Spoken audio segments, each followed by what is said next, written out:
Welcome friend, daily sports Bangla YouTube চ্যানেলে আপনাদের আবার আমি স্বাগত জানাই। আবার নিয়ে চলে এলাম খেলার নতুন ভিডিও নিয়ে। মোহনবাগানে আই লিগে সর্বোচ্চ গোল করা স্ট্রাইকার।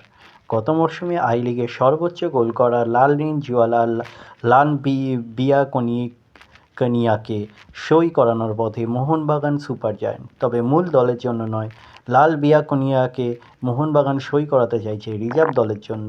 এই দল এই মরশুমে কলকাতা লিগ এবং ডুরান্ড কাপে খেলবে, তবে রিজার্ভ দলে ভালো খেললে তারও সুযোগ হতে পারে মূল দলেও। মেডিকেল হলো লাল বিয়াকনিয়ার।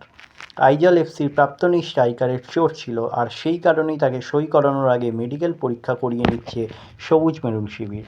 সূত্রের খবর, বুধবার তার মেডিকেল হয়েছে, সেই পরীক্ষার রিপোর্ট হাতে আর তারপরেই তাকে সই করানোর ব্যাপারে চূড়ান্ত সিদ্ধান্ত নেবেন সবুজ মেরুন কর্তারা।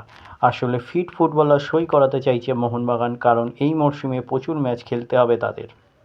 মোহনবাগানের দলে আরও 3 বিদেশি যোগ দিতে পারেন বলে সূত্রের খবর। তবে গোটা ব্যাপারটাই স্পেনে থেকে তদারকি করছেন নতুন কোচ মলিনা। ফলে ট্রান্সফার মার্কেটে নতুন গুজব শোনা গেলেও তিনি কার সঙ্গে কথা বলেছেন তা নিয়ে জল্পনা চললেও এখনই নিশ্চিত করে কিছুই বলা যাচ্ছে না। তবে মিডফিল্ডে কোনো বড় নামের পেছনে ছুটছে নারাজ সবুজ মেরুন। মিডফিল্ডে ভারতীয়দের উপরই ভরসা রাখতে চাইছেন মলিনা।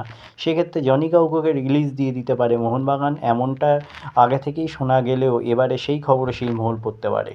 চলতি মরশুমে এএফসি চ্যাম্পিয়ন্স লিগ 2-তে সরাসরি খেলার সুযোগ পেয়েছে মোহনবাগান, তাই গতবারের থেকেও স্কোয়াড শক্তিশালী করতে চাইছে টিম ম্যানেজমেন্ট।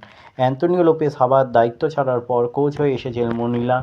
ইতিমধ্যেই মোহনবাগানে সই করিয়ে ফেলেছে অস্ট্রেলিয়া এ লিগের তারকা স্ট্রাইকার জেমি ম্যাকলারেনকে। শুধু এ লিগে খেলা নয়, 2022 বিশ্বকাপে অস্ট্রেলিয়া দলের হয়ে খেলেছেন এই তারকা।